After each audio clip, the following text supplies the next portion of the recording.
Hello everyone, I am Rajiv Ranjan Singh and you are watching legal narrative. आइए आज हम लोग मुस्लिम लॉ के एमसीक्यू क्वेश्चन सॉल्व करते हैं, कुछ इंपॉर्टेंट एमसीक्यू क्वेश्चंस। तो पहला क्वेश्चन ये है, what are the main sources of Muslim law. Muslim law के मेन सोर्सेज कौन कौन से हैं, यानी प्राइमरी सोर्सेज कौन कौन से हैं। तो पहला ऑप्शन है कुरान, दूसरा सुन्नत एंड अहादीस, इज्मा एंड कियास, और चौथा ऑल ऑफ द अबव। तो जल्दी जल्दी लिखिए कौन से मेन सोर्सेज हैं, यानी प्राइमरी सोर्सेज। बिल्कुल सही, आप सभी जानते हैं इसका मेन सोर्सेज कौन कौन से हैं। सबका सही आंसर है D, all of the above. सारे ही मेन सोर्सेज हैं, सारे ही प्राइमरी सोर्सेज हैं, तो करेक्ट आंसर हो जाएगा डी। सेकेंड क्वेश्चन पे आ गए हम लोग। ये कहता है कि देयर आर डॉट डॉट यानी dash major schools of Sunnis in India, यानी सुन्नीज सेक्ट का मेजर स्कूल्स कितने हैं, 2, 3, 4, 5। तो इसका आंसर दीजिए, कितने सेक्ट, सुन्नी सेक्ट के कितने मेजर स्कूल्स हैं, सब स्कूल्स कितने हैं। बिल्कुल आप लोग सही जवाब दे रहे हैं। चार सब स्कूल्स हैं सुन्नी सेक्ट के, और वो चार कौन कौन से सब स्कूल्स हैं हम लोग डिस्कस कर चुके हैं। बिल्कुल, Hanafi school, Maliki school, Shafi'i school और हनबली स्कूल। तो इसका आंसर हो जाएगा 4। आइए नेक्स्ट क्वेश्चन पे। शरीयत act 1937 came into operation on. शरीयत एक्ट 1937 कब ऑपरेशन में आया था। ये क्वेश्चन भी कई सारे एग्जाम से पूछे जाते हैं, इसलिए इसका आंसर आप पहले ट्राई कीजिए देने का, कौन सा राइट आंसर है।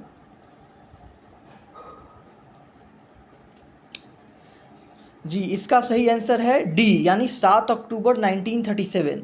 7 अक्टूबर 1937 को ऑपरेशन में आया था शरीयत एक्ट 1937, और उसमें कितने सेक्शंस हैं। शरीयत एक्ट 1937 में 6 सेक्शंस है, टोटल 6 सेक्शंस है। ये भी नोट डाउन आप कर सकते हैं, टोटल 6 सेक्शन है। तो इसका डी हो गया। आइए हम चौथे क्वेश्चन पे आते हैं, जो कि इस्लामिक लॉ इज़ कॉल्ड। बहुत ही आसान क्वेश्चन है, इसका आप लोग जवाब दीजिए। इस्लामिक लॉ को और क्या कहते हैं। हादीथ, सरिया, इज्मा, सुन्ना, क्या कहते हैं। सबका सही जवाब है, बहुत ही आसान क्वेश्चन है, सरिया कहते हैं। बी, सरिया। इस्लामिक लॉ को सरिया कहते हैं। चलिए हम आगे बढ़ते हैं। मुस्लिम जुरिस्प्रूडेंस इज नोन एज। बहुत ही आसान क्वेश्चन, जल्दी से जवाब दीजिए इसका। मुस्लिम जुरिस्प्रूडेंस को क्या कहते हैं। फ़िक़्ह, क़ियास, कुरान, हादीथ। बिल्कुल सही, आज ही हम लोग डिस्कस किए हैं कि मुस्लिम जुरिस्प्रूडेंस को फ़िक़्ह कहते हैं, चाहे वह स्पेलिंग FIQH हो चाहे FIQH हो, बट फ़िक़्ह होगा राइट आंसर, यानी A. The primary source of Muslim law is. Muslim law का प्राइमरी सोर्स क्या है। कुरान है, हदीस है, इज्मा है, खियास है। आप देखिए हदीथ नहीं हदीस लिखा है, बहुत गलत। इज्मा और खियास लिखा हुआ है। तो प्राइमरी सोर्स मुस्लिम लॉ के कौन है, इसका जवाब दीजिए जल्दी से। जी बिल्कुल सही आंसर। अगर प्राइमरी सोर्सेज में पूछ रहा है तो आप अगर इज्मा और खियास, अगर जैसे खियास लिखा है, अगर ओरिजिनल कियास भी लिखा रहता है, इवन हादीथ भी लिखा रहता है, तो जो सबसे प्रेफरेंस दिया जाता है, इंपॉर्टेंस दिया जाता है, वो किसको दिया जाता है, जो सबसे पहले नंबर पे आता है, यानी कुरान को। तो इसका सही आंसर हो जाएगा कुरान, ए। नेक्स्ट क्वेश्चन आ गया। Prophet Muhammad's journey to Medina marks the beginning of a new era called. Prophet Muhammad जो मदीना गए हुए थे, मक्का से मदीना ट्रेवल किए थे, उससे एक न्यू ईरा का बिगनिंग होता है, उसे क्या कहते हैं। मैंने बताया भी था कि कैलेंडर भी चलता है उससे, रमदान, शब्बान, हिज्र और सवल। जी बिल्कुल, इसका भी करेक्ट आंसर सभी को पता है, हिज्र। हिज्र इसका हो जाएगा correct answer, C. Next question पे आते हैं हम। Which of the following Muslim laws applies in India. कौन सा मुस्लिम लॉ इसमें से इंडिया में अप्लाई होता है। Muslim penal law, Muslim law of evidence, Muslim law of sales of goods, Muslim women protection of rights on divorce act 1987। ये काफ़ी आसान क्वेश्चन हो गया, कौन सा मुस्लिम लॉ इंडिया में इनेक्टेड है और अप्लीकेबल है। जी बिल्कुल, आप सभी को इसका सही आंसर पता है, इसका सही आंसर हो जाएगा डी। इसका सही आंसर हो गया D, Muslim women protection of rights on divorce act 1986। ये एक एक्ट है, इनेक्टेड है इंडिया में। ओके, हम आगे बढ़ते हैं। नेक्स्ट क्वेश्चन है, revelation is the dash source of Islamic law. Revelation जो है वो कौन सा सोर्स है इस्लामिक लॉ का। ऑनली सोर्स है, प्राइमरी सोर्स है, सेकेंडरी सोर्स है, या नन ऑफ द अबव। इसका आंसर देने की आप लोग कोशिश कीजिए, उसके बाद मैं बताता हूँ ये क्या है।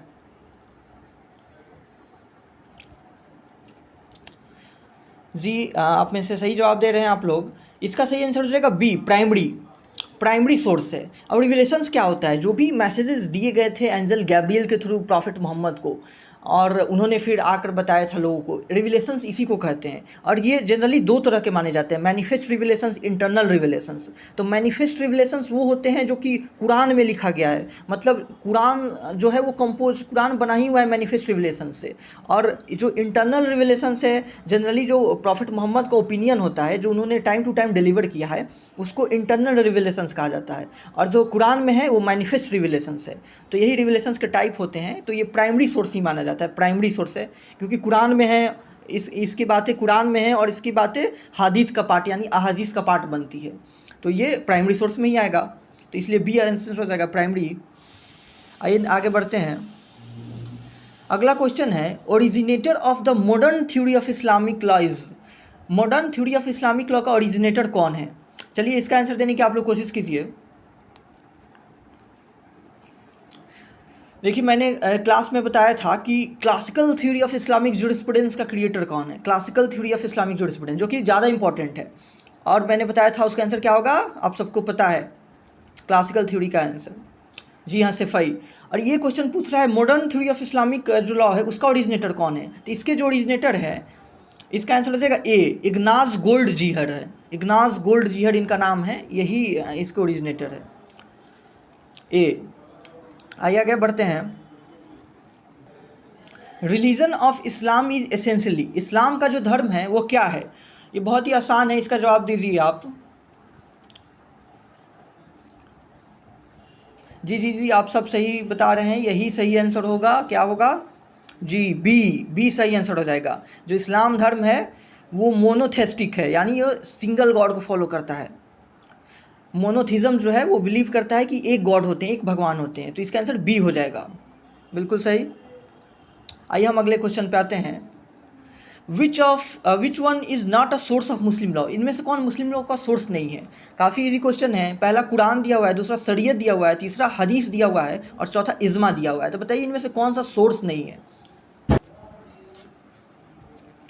जी बिल्कुल, आप सभी सही जवाब दे रहे हैं। कुरान तो सोर्स है ही, वो भी प्राइमरी सोर्स है, हदीस भी प्राइमरी सोर्स है, इज्मा भी प्राइमरी सोर्स है, लेकिन शरीयत सोर्स नहीं है मुस्लिम लॉ का। तो सही आंसर इसका बी, शरीयत।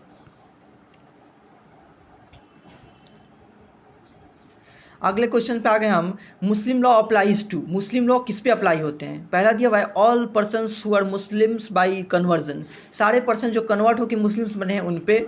All persons who are Muslims by birth, जो बाय बर्थ मुस्लिम है उन पे। All persons who are Muslims either by birth और बाय कन्वर्जन, या बाय बर्थ है या बाय कन्वर्जन है, उन पे अप्लाई होता है। और चौथा कह रहा है कि all persons who are Muslims by birth only and not to Muslim by conversion, by birth पे ओनली अप्लाई होता है, कन्वर्जन पे नहीं होता है। तो इसका आंसर दीजिए, मुस्लिम लॉ किस पे अप्लाई होगा? बस बर्थ पे, बस कन्वर्जन पे, या दोनों पे? चलिए देखते हैं इस पे का सही जवाब कौन देता है। जी आप में से बहुत लोगों ने इसका सही जवाब दिया है। ये जो होता है मुस्लिम लॉ दोनों पे ही अप्लाई होता है, चाहे वो बाय बर्थ मुस्लिम हो या चाहे बाय कन्वर्जन हो मुस्लिम हो बना हो। तो यानी सी सही आंसर हो जाएगा, बाय बर्थ या बाय कन्वर्जन दोनों। चलिए आगे बढ़ते हैं। नेक्स्ट क्वेश्चन है, which of the following is the most important source of Muslim law? कौन सा मोस्ट इंपॉर्टेंट सोर्स है? मैंने बता चुका है कि जो भी सोर्सेज हैं मुस्लिम लॉ के वो इंपॉर्टेंस के ही आधार पे दिए गए हैं। कौन ज़्यादा इंपॉर्टेंट, उससे फिर कम इंपॉर्टेंट कौन है? तो कियास है, इज्मा है, सुन्ना है, कुरान है। इसमें से सबसे ज़्यादा इंपॉर्टेंट कौन हो गया? ये तो मोस्ट इजीएस्ट क्वेश्चन हो गया। सबसे ज़्यादा इंपॉर्टेंट कुरान हो गया, डेफिनेटली। डी हो गया सही आंसर, बिल्कुल सही, सभी का सही है। नेक्स्ट क्वेश्चन पे हम आ गए। विच of the following is the secondary source of Muslim law? Muslim law का सेकेंडरी सोर्स कौन है? पहला है कस्टम, दूसरा है इज्मा, तीसरा है कियास, चौथा नन ऑफ द अबव। अब इसका भी जवाब आपने सबने सही दिया, बहुत ही आसान क्वेश्चन है। इज्मा प्राइमरी सोर्स है, कियास भी प्राइमरी सोर्स है, और कस्टम जो है वो सेकेंडरी सोर्स है मुस्लिम लॉ के अंडर, सेकेंडरी। तो इसका आंसर ए हो गया। नेक्स्ट क्वेश्चन पे हम आ गए। Which one of the following is not a secondary source of Muslim law? इनमें से कौन सा मुस्लिम लॉ का सेकेंडरी सोर्स नहीं है? अब पहला ऑप्शन दिया हुआ है कस्टम, दूसरा ऑप्शन जुडिशियल डिसीजंस, तीसरा इज्मा, चौथा justice, equity and good conscience. बहुत इजी क्वेश्चन है, आप सभी जवाब दीजिए। सभी जवाब देने भी लगे हैं और सबका जवाब ही सही है। सबने सही जवाब दिया। कस्टम जो है वो सेकेंडरी सोर्स है, जुडिशियल डिसीजंस भी सेकेंडरी सोर्स है, इज्मा जो है वो प्राइमरी सोर्स है। मैंने बताया है कि इज्मा, कियास, कुरान और अहदीस ये चारों प्राइमरी सोर्स है। और जस्टिस इक्विटी गुड कंसाइंस भी सेकेंडरी सोर्स है। और जस्टिस इक्विटी गुड कंसाइंस को और क्या कहा जाता है ये भी आपको पता है, वो भी क्वेश्चन आ सकता है। आपको पता है, आप देख सकते हैं। चलिए इसका सही आंसर क्या होगा? इसका सही आंसर इज्मा हो गया, बिल्कुल सही। नेक्स्ट क्वेश्चन पे हम आ गए। हु अप्लाइड कियास for the first time as a source of Muslim law? किसने कियास को पहली बार यूज किया मुस्लिम लॉ के सोर्स के रूप में? किसने कियास को इंपॉर्टेंस पहली बार दिया? ऑप्शन है अबू हनीफा, दूसरा यूसुफ, जफर, अहमद। चलिए इसका जवाब दीजिए आप लोग।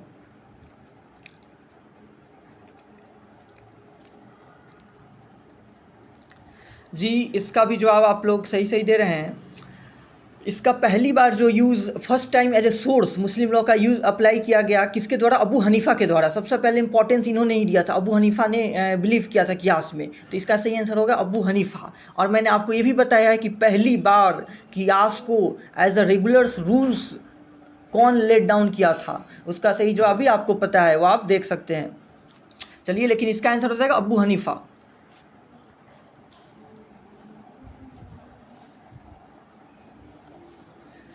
चलिए हम लोग नेक्स्ट क्वेश्चन पे आते हैं। नेक्स्ट क्वेश्चन है, a Muslim goes to any country of the world. कोई मुस्लिम अगर वर्ल्ड के किसी भी दूसरे कंट्री में जाता है तो पहला ऑप्शन है with his personal law, without his personal law, leaving his personal law in his country, with an object of obeying the laws of the country concern which includes personal law. इसका सही answer क्या हो जाएगा? जी बहुत लोगों ने आप में से सही आंसर दिया। इसका आंसर हो जाएगा सही डी सही आंसर हो जाएगा, क्योंकि इस ऑब्जेक्ट के साथ वो जाएगा कि वहाँ के जो भी इस कंट्री के लॉज हैं वो भी फॉलो करेंगे, चाहे वो पर्सनल लॉज ही क्यों ना हो। तो इसका सही आंसर डी हो जाएगा। आइए नेक्स्ट क्वेश्चन पे आते हैं। According to Sunni law the chief sources of Muslim law are. Sunni के हिसाब से, सुन्नी सेक्ट के हिसाब से चीफ सोर्सेज कौन कौन से हैं मुस्लिम लॉ का? कुरान, जुडिशियल प्रेसिडेंट, इज्मा, कियास। कुरान, हदीस, इज्मा, कियास। तीसरा बोल रहा है इज्मा, हदीस, कस्टम लेजिस्लेशन। और डी है कुरान, इक्विटी, हदीस, इज्मा। इसका जवाब दीजिए। बहुत ही आसान है, आप लोग जवाब देने भी लगे हैं और सही आंसर है, बिल्कुल बिल्कुल। मोस्ट लोग ने, सभी लोगों ने सही आंसर इसका दिया है। इसका आंसर हो जाएगा बी, कुरान, हदीस, इज्मा, कियास, क्योंकि जुडिशियल प्रेसिडेंट तो सेकेंडरी सोर्सेज है। और सी में जो दिया हुआ है लेजिस्लेशन वो भी सेकेंडरी सोर्सेज है, कस्टम भी सेकेंडरी सोर्सेज है। और जो डी में दिया हुआ है इक्विटी वो भी सेकेंडरी सोर्सेज है, जस्टिस, इक्विटी, गुड कंसाइंस। लेकिन बी में कुरान, हदीस, इज्मा और कियास चारों जो है वो प्राइमरी सोर्सेज हैं और चीफ सोर्सेज हैं। तो इसका आंसर बी हो जाएगा। आइए नेक्स्ट क्वेश्चन पे आते हैं। For a valid Muslim marriage, एक वैलिड मुस्लिम मैरिज के लिए क्या जरूरी है? Offer and acceptance must be at the same time. Offer acceptance same time पे होना चाहिए। Offer and acceptance must be at the same place पे होना चाहिए। Offer and acceptance must be at the same time and the same place, same time और same place पे होना चाहिए। Offer and acceptance may be at different times and at different place, अलग अलग जगह पे अलग अलग समय पे हो सकता है। जिसका सही आंसर क्या है? जवाब दीजिए जल्दी से।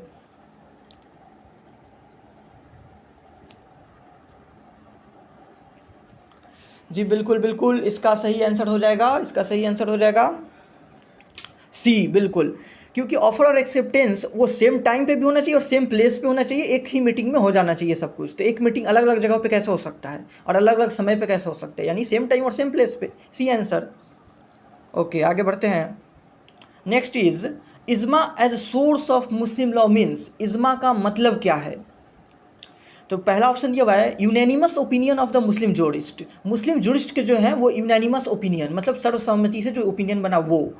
दूसरा है ट्रेडिशन ऑफ प्रॉफिट, प्रॉफिट का जो ट्रेडिशन है वो। Analogical deduction through reasoning, none of the above. बहुत ही आसान है, बहुत ही आसान है, सब लोगों ने जवाब भी दे दिया, बिल्कुल सही है। अब दूसरा जो दिया है ट्रेडिशन ऑफ प्रॉफिट, इसको तो अहदीस कहा जाता है। तीसरा जो दिया है एनालॉजिकल डिडक्शन, इसको तो कियास कहा जाता है। लेकिन पहला जो दिया हुआ है unanimous opinion of the Muslim jurists, यानी मुस्लिम जूरिस्ट का जो सर्वसम्मति से जो ओपिनियन बन रहा है, इसी को तो कंसेंसस ऑफ ओपिनियन कहेंगे, यानी ए सही आंसर हो जाएगा, ए बिल्कुल।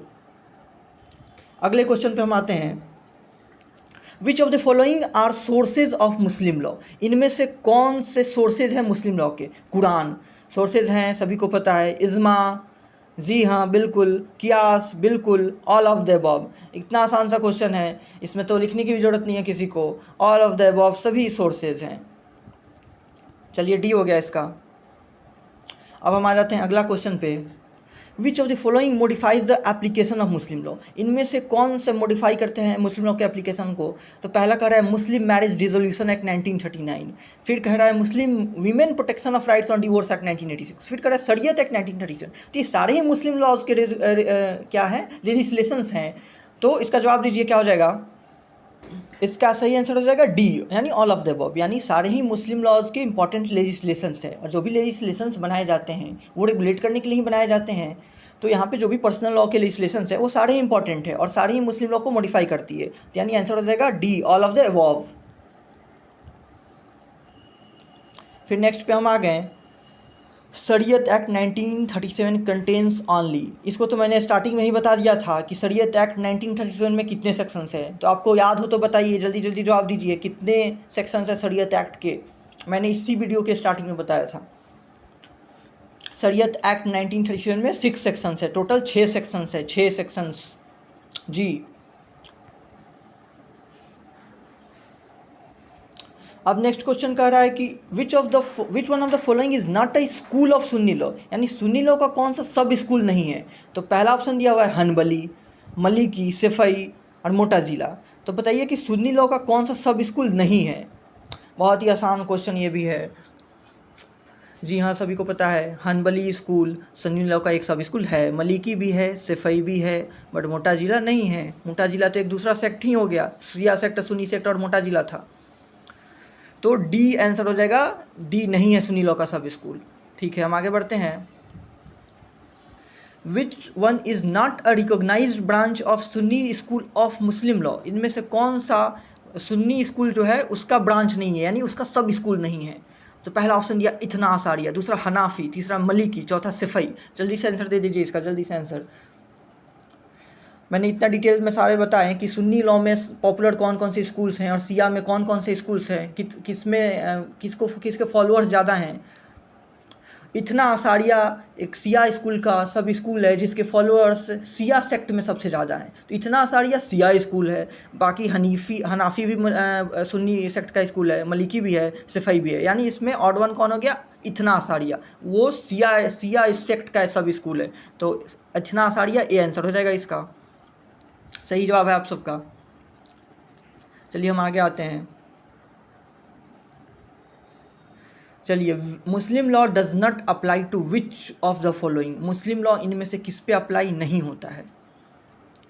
पहला दिया हुआ है गिफ्ट पे, दूसरा मेंटेनेंस पे, तीसरा जस्ट एंड ट्रस्ट प्रॉपर्टीज़ पे, चौथा सक्सेशन टू एग्रीकल्चरल लैंड पे।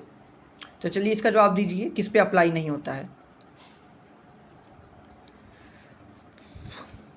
देखिए, गिफ्ट पे तो अप्लाई होता ही, मैंने बताया कि गिफ्ट को मुस्लिम लॉ में कहा भी क्या जाता है, हिबा कहा जाता है। मेंटेनेंस, नफाक, यानी मेंटेनेंस को भी गवर्न करता है Muslim law. Just and trust properties को भी गवर्न करता है, लेकिन एग्रीकल्चरल लैंड के सक्सेशन को गवर्न नहीं करता है मुस्लिम लॉ। एग्रीकल्चरल लैंड होते हैं उसके सक्सेशन को नहीं गवर्न करता है। इसका सही आंसर हो जाएगा डी। ओके। चलिए, क्वेश्चन है डावर क्या है? पहला ऑप्शन दिया हुआ है a mark of respect to the wife के लिए एक मार्क ऑफ रिस्पेक्ट है। दूसरा ऑप्शन दिया हुआ है a consideration to the marriage के लिए कंसीडरेशन है, an essential incidence of marriage, और चौथा है ऑल ऑफ द अबव। चलिए इसका जवाब दीजिए जल्दी से।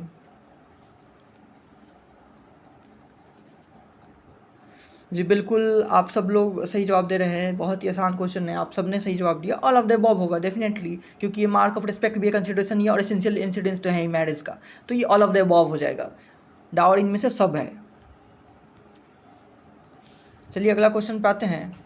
इन मुस्लिम लॉ में पेमेंट ऑफ मेहर यानी डावर इज़ नेसेसरी, जरूरी है। दूसरा कह रहा है payment of Mehar is not necessary, mehr is to be paid on demand before marriage, mehr is determined after marriage.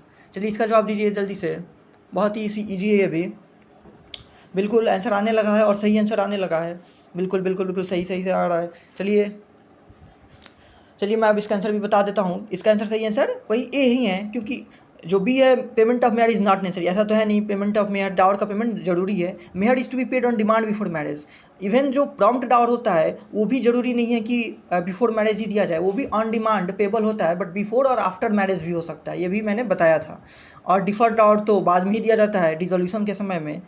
तो ये सी और डी जो है, मेहर इज़ डिटरमिन्ड आफ्टर मैरिज, जरूरी नहीं है कि आफ्टर मैरिज डिटरमिन हो, पहले भी डिटरमिन हो सकता है या अनस्पेसिफाइड भी हो सकता है। तो ए जो है वो ही सही आंसर है, payment of Mehar is necessary, यानी डावर का पेमेंट नेसेसरी है फॉर मैरिज, ये सही आंसर हो गया।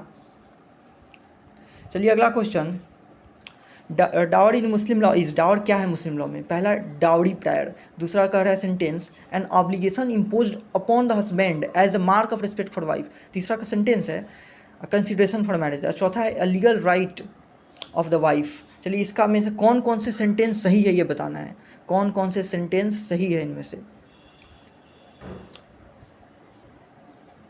चलिए बिल्कुल सही, बिल्कुल सही, बिल्कुल इजी है ये भी। देखिए पहला सेंटेंस डावरी, डावर का डावरी से कोई रिलेशन तो है नहीं, डावर अलग चीज़ हो गया, डावरी अलग चीज़ हो गया। दूसरा जो है an obligation imposed upon the husband as mark of respect, बिल्कुल डावर जो होता है वो as a respect for wife दिया जाता है, वो एज ए मार्क होता है as a respect for wife. और तीसरा जो सेंटेंस है कंसिडरेशन है मैरिज का। चौथा लीगल राइट है वाइफ का, वाइफ क्लेम भी कर सकती है अगर नहीं दे रहा है हस्बैंड तो ये दूसरा तीसरा चौथा तीनों ही सेंटेंस सही है, पहला ही गलत है, डावरी से कोई रिलेशन नहीं है, यानी 2 3 4 सी सही आंसर हो जाएगा। ओके ओके, चलिए अगला question, as regards the payment the dower can be, dower क्या हो सकता है? Prompt, deferred, both, only A and not B. चलिए इसका आंसर दीजिए जी, आपने सही आंसर दे भी दिया, इजी क्वेश्चन है, और लोगों को भी देते हैं जी, सबने सही आंसर दे दिया। तो डावर जो है वो प्रॉम्प्ट भी हो सकता है, डिफर्ड भी हो सकता है, तो बोथ ए एंड बी सही, बिल्कुल सी हो गया जी। अगला question, under Muslim law a prompt dower is payable, Muslim law के अंडर प्रॉम्प्ट डावर जो होता है वो कैसे पेबल होता है? At the time of marriage, marriage के समय पे ही, व्हेन डिमांडेड बाय वाइफ, जब वाइफ डिमांड करे, at the death of husband, husband के डेथ के समय, at time of the divorce by husband, divorce के टाइम में तो डिफर्ड डावर दिया जाता है। एट टाइम ऑफ मैरिज, जरूरी नहीं है कि प्रॉम्प्ट डावर मैरिज के समय हो, मैरिज के पहले या बाद हो, बट जब भी होगा ऑन डिमांड होगा, ऑन डिमांड पेबल होता है। तो सही आंसर इसका हो गया जो सबने बताया अभी, B, when demanded by wife, wife जब भी डिमांड कर दे प्रॉम्प्ट डावर देना पड़ेगा, तो बी सही आंसर हो गया। चलिए, when in a Muslim marriage मेहर यानी dower is unspecified, the wife is entitled to get, wife को क्या मिलेगा? इसका जवाब दीजिए आप लोग को सभी पता है कि क्या मिलेगा। अगर अनस्पेसिफाइड है तो प्रॉपर डावर तो मिलेगा ही, लेकिन प्रॉपर डावर को अब कहा क्या जाता है इसमें, इस्लामिक लॉ में यानी मुस्लिम लॉ में प्रॉपर डावर को क्या कहा जाता है, यानी यही क्वेश्चन हो गया हमारे सामने जी। बिल्कुल कई लोगों ने सही जवाब दिया कि प्रॉपर डावर को मेहर ई मिस्ल कहते हैं, मेहर ई मिस्ल, जो सी में दिया हुआ है, बिल्कुल। तो इसका आंसर हो गया सी।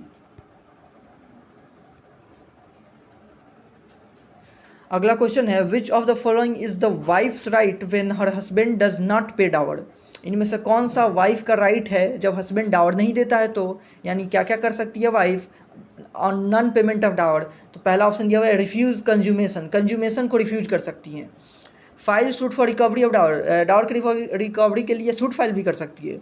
Keep possession over dead husband property, dead husbands के प्रॉपर्टी पे पोजेशन बरकरार रख सकती है, कैरी ऑन कर सकती है पोजेशन को जी। इसका सही आंसर आपने देना स्टार्ट भी कर दिया है, सही आंसर हो जाएगा जी, सारे के सारे, ये सारे के सारे राइट है वाइफ के पास जब हस्बैंड डावर नहीं देता है तो डी हो जाएगा सही answer. Next question, a dower debt is, dower debt क्या है? ए सिक्योर डेट, क्या ये सिक्योर डेट है? क्या ये एक्शनेबल क्लेम है? क्या ये प्रीफरेंशियल डेट है? या ये मियर राइट टू सू है, बस सू करने के लिए एक राइट है? इसका आंसर दीजिए जी, आपको ये भी पता है जी, बिल्कुल बिल्कुल, इसका सही आंसर हो जाएगा B, an actionable claim, dower debt को एक्शनेबल क्लेम माना जाता है, बी हो जाएगा। हम नेक्स्ट पे आते हैं। चलिए ये क्वेश्चन है, after the death of the husband, husband के डेथ के बाद a Muslim wife can retain position over husband's property, husband property के पोजीशन को रिटेन कर सकती है जब तक कि डावर पेड ना कर दिया जाए। दिस राइट इज हर, ये उनका कौन सा राइट कहलाता है? राइट ऑफ प्रीएम्पशन है, राइट ऑफ रिकवरी है, राइट ऑफ रिटेंशन है, राइट ऑफ प्लेस है। बहुत इजी क्वेश्चन है, इसका सही जवाब आपने दे भी दिया है। इसको राइट ऑफ रिटेंशन कहते हैं क्योंकि वो रिटेन कर रही है प्रॉपर्टी को जब तक कि डिमांड फुलफिल नहीं हो जाता अपने, तो अब पोजीशन को रिटेन किए रहना, राइट ऑफ रिटेंशन कहा जाएगा, सी हो जाएगा। चलिए अगला क्वेश्चन है, among Muslims which school does not mention minimum amount of dower, Muslims में कौन सा school minimum amount of dower नहीं मेंशन किया हुआ है? चलिए इसका जवाब दीजिए आप।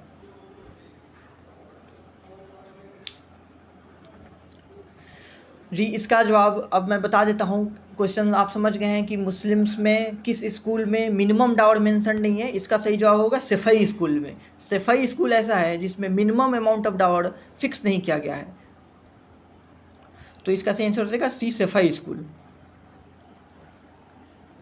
चलिए अगला क्वेश्चन हो गया, if there is a stipulation on the part of the woman before marriage to forego all her rights to dower, or even if she agrees to marry without any dower, the stipulation or agreement will be, अगर ऐसा stipulation कर दिया गया है तो वो क्या होगा? वैलिड होगा, void होगा, voidable at the option of women होगा, या इनवैलिड होगा? चलिए इसका जवाब दीजिए।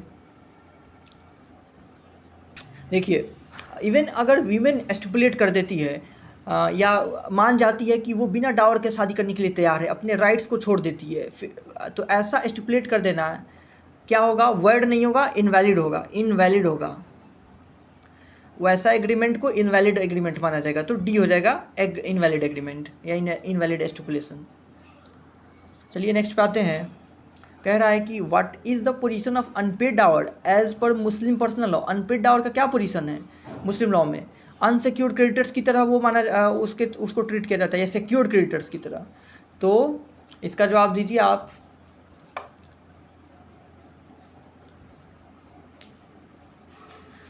जी इसका सही आंसर हो जाएगा ए, अनसिक्योर्ड क्रेडिटर्स। डावर का जो पोजीशन है अनपेड डावर का, वो अनसिक्योर्ड क्रेडिटर्स की तरह है, सिक्योर्ड क्रेडिटर्स की तरह नहीं है, वो अनसिक्योर्ड है। ठीक है, तो वो ए हो जाएगा सही आंसर, अनसिक्योर्ड क्रेडिटर्स। क्वेश्चन है, according to Hanafi law a mother is entitled to the custody हिजानत of a male child till the age of. Hanafi law के अकॉर्डिंग मदर को मेल चाइल्ड की कस्टडी कितने एज तक मिलेगी? Option है 12 साल, 18 साल, 7 साल और 21 साल। देखिए इसका सही आंसर हो जाएगा 7 साल। हनाफी लॉ के अकॉर्डिंग जो मेल चाइल्ड का कस्टडी होता है वो मदर को 7 साल तक एज तक मिलता है और फीमेल चाइल्ड का प्यूबर्टी तक। और ये हनाफी लॉ के अकॉर्डिंग हो गया। और सिया लॉ के अकॉर्डिंग जो मेल चाइल्ड का कस्टडी होता है वो 2 साल तक के लिए मिलता है मदर को, और फीमेल जो चाइल्ड होते हैं उसका कस्टडी 7 साल तक के लिए। तो ये आप नोट कर सकते हैं। इसका आंसर हो जाएगा 7 साल। Next question, mother's right to have the custody of minor child is known as. ये लास्ट क्वेश्चन में ही आपने ध्यान दिया होगा, ब्रैकेट में लिखा हुआ था इसका आंसर। ऑप्शन है हिजानत, हजीना, खुला, अहुला। लास्ट क्वेश्चन में ही इसका आंसर था। इसका आंसर हो जाएगा हिजानत। Mother's right to have custody of minor child को हिजानत कहते हैं। ओके, ए हो जाएगा। Next question, under Muslim law the following are the guardians for marriage of a minor. Minor के मैरिज के लिए कौन गार्जियन होते हैं मुस्लिम लॉ के अंडर में? तो जो मुस्लिम लॉ के अंडर मैरिज के पर्पज़ के लिए, देखिए मैरिज के पर्पज़ के लिए अलग गार्जियन होते हैं, कस्टडी के लिए, माइनर के कस्टडी के लिए अलग गार्जियन होते हैं, और माइनर्स के प्रॉपर्टी के कस्टडी के लिए अलग गार्जियन होते हैं। तो यहाँ पे माइनर्स के मैरिज के पर्पज़ के लिए पूछ रहा है, तो उसके लिए जो सबसे पहला जो इंटाइटल्ड होते हैं गार्जियन बनने के लिए वो फादर होते हैं। फादर के बाद फिर फादर साइड से ही ग्रैंड फादर होंगे, फिर ब्रदर होंगे, तब मदर की बारी आती है। यानी फादर, ग्रैंड फादर, ब्रदर, तब मदर, तब मैटरनल रिलेशंस आते हैं, और स्टेट वगैरह बाद में आता है। तो इसमें क्या हो जाएगा, इसमें ऑप्शन दिया हुआ है पहला फादर, तो सबसे पहले फादर हो जाएगा। उसके बाद ब्रदर दिया हुआ है 4 नंबर पे, तो ब्रदर हो जाएगा। फिर मदर दिया हुआ है 2 नंबर पे, तो मदर हो जाएगा। और फिर 3 नंबर पे स्टेट दिया हुआ है, स्टेट हो जाएगा। यानी 1 4 2 3 1 4 2 3 सी में दिया हुआ है, तो सी हो जाएगा आंसर। अगला क्वेश्चन है, under Muslim law the only natural guardian is, Muslim law के अंडर बस एक नेचुरल गार्जियन कौन है? देखिए नेचुरल गार्जियन को लीगल गार्जियन कह सकते हैं या डी जुड़े गार्जियन कहते हैं। नेचुरल गार्जियन डी जुड़े गार्जियन है या लीगल गार्जियन है, और वो फादर होते हैं, फादर। तो इसका आंसर ए हो जाएगा, father. In whose custody the Muslim illegitimate children will be kept, किसके कस्टडी में मुस्लिम जो इलेजिटिमेट चिल्ड्रेन हैं उनको रखा जाएगा? चलिए इसका जवाब दीजिए। जी बिल्कुल आप लोग सही बता रहे हैं, मदर के कस्टडी में। इलेजिटिमेट चिल्ड्रेन को किसके कस्टडी में रखा जाएगा? मदर के कस्टडी में, यानी बी आंसर हो जाएगा, mother. Next question, the guardian who does not possess the right of transfer of property of a minor, किस गार्जियन को right of transfer of property नहीं है माइनर का? अब माइनर्स के प्रॉपर्टी के लिए कौन कौन गार्जियन होते हैं? जैसा कि मैंने बताया था, डी जुड़े गार्जियन सबसे पहले, मतलब लीगल गार्जियन, लीगल को भी नेचुरल भी कहा जाता है, लेकिन नेचुरल गार्जियन का सबसे पहले राइट है, फिर कोर्ट द्वारा अपॉइंटेड गार्जियन आते हैं, फिर डिफैक्टो गार्जियन आते हैं। तो जो डिफैक्टो गार्जियन होते हैं उनको बस कस्टडी मिल सकता है माइनर्स के प्रॉपर्टी का, उनको राइट और दूसरे राइट नहीं होते हैं। तो इसका आंसर हो जाएगा B, de facto guardian. Legal guardian के पास सारे राइट होते हैं और कोर्ट भी अपॉइंट किए उनके पास भी राइट होंगे, लेकिन डिफैक्टो गार्जियन के पास बस कस्टडी मिलेगा उस प्रॉपर्टी का, दूसरे राइट नहीं दिए जाएंगे प्रॉपर्टी से रिगार्डिंग। तो बी आंसर। अगला क्वेश्चन है, the legal guardian of A Muslim minor female is, legal guardian बहुत ही आसान है, कौन है लीगल गार्जियन? मैंने कितनी बार बता दिया, लीगल गार्जियन फादर हो जाएंगे, legal guardian father. Mother, brother, uncle ये लोग लीगल गार्जियन नहीं होते हैं। मदर, ब्रदर, अंकल ये लोग लीगल गार्जियन नहीं होते हैं प्रॉपर्टी के लिए, माइनर्स के प्रॉपर्टी के लिए। और प्रॉपर्टी के लिए लीगल गार्जियन कौन होंगे? फादर होंगे, फादर। तो इसका आंसर भी फादर। अगला क्वेश्चन है, who is natural guardian of the property of a minor under Muslim law? फिर रिपीटेड क्वेश्चन हो गया कि नेचुरल गार्जियन कौन होगा माइनर्स के प्रॉपर्टी के लिए? तो बार बार आ चुका है, फादर होंगे। Natural guardian father, legal guardian father, D जुड़े गार्जियन फादर, और डी फैक्टो जो गार्जियन होते हैं उनको कोई राइट्स नहीं होता है, मियर कस्टडी का बस राइट होता है। ठीक है, तो इसका भी आंसर फादर। तो इस वीडियो में इतना ही। अगले वीडियो में हम और MCQ सॉल्व करेंगे मुस्लिम मैरिज से रिलेटेड और मुस्लिम डिवोर्स रिलेटेड, मतलब डिसोल्यूशन ऑफ मैरिज से रिलेटेड। Okay, thank you.